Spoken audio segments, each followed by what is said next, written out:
शीर्षक the adventure of Benny the brave bunny. एक समय की बात है, मंत्रमुग्ध वन के बीचों बीच स्थित एक आरामदायक बिल में एक बहादुर और साहसी खरगोश बेनी रहता था। बेनी आपका औसत खरगोश नहीं था। उसका हृदय जिज्ञासा और उत्साह की लालसा से भरा हुआ था, जो अक्सर उसे सभी प्रकार की सनक भरी परेशानियों में डाल देता था। एक धूप भरी सुबह बेनी एक ऐसे विचार के साथ जागा जिसने उसके जीवन को हमेशा के लिए बदल दिया। उसने सुदूर गाजर घाटी में एक जादुई गाजर के छिपे होने की कहानियां सुनी थीं।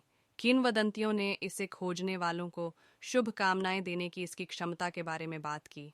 बेनी ने इस गाजर को ढूंढने और ऐसी इच्छा करने की ठान ली थी कि वह उसे पूरे जंगल में सबसे बहादुर खरगोश बना दे।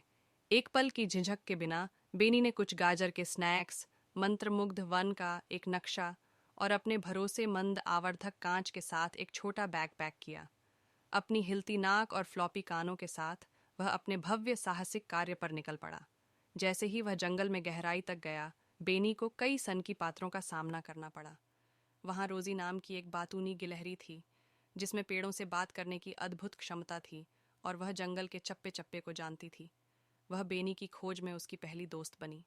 फिर वहां ओलिवर, एक बुद्धिमान बूढ़ा उल्लू था, जिसने अपनी लालटेन जैसी आंखों से बेनी को जंगल के सबसे अंधेरे हिस्सों में मार्गदर्शन किया। साथ में उन्होंने एक अप्रत्याशित तिकड़ी बनाई, प्रत्येक अपने अद्वितीय कौशल के साथ। उनकी यात्रा हंसी और चुनौतियों से भरी थी।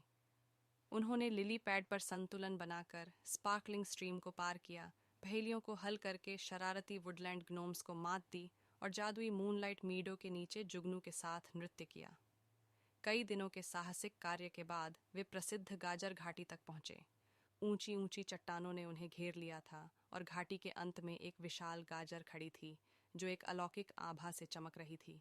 बेनी को अपनी आंखों पर विश्वास ही नहीं हो रहा था। जैसे ही वह चमकती गाजर के पास पहुंचा, बेनी ने अपनी इच्छा व्यक्त की। वह मुग्ध वन में सबसे बहादुर खरगोश बनना चाहता था, ताकि वह अपने दोस्तों की रक्षा और मदद कर सके, जैसे उन्होंने उसके लिए किया था। प्रकाश की एक चमक के साथ इच्छा पूरी हो गई। इसके बाद के दिनों में बेनी की बहादुरी चमक उठी। उन्होंने जंगल को नुकसान से बचाया, दबंगों के खिलाफ खड़े हुए और ज़रूरतमंदों की मदद की। उसके दोस्त उसमें आए बदलाव से आश्चर्यचकित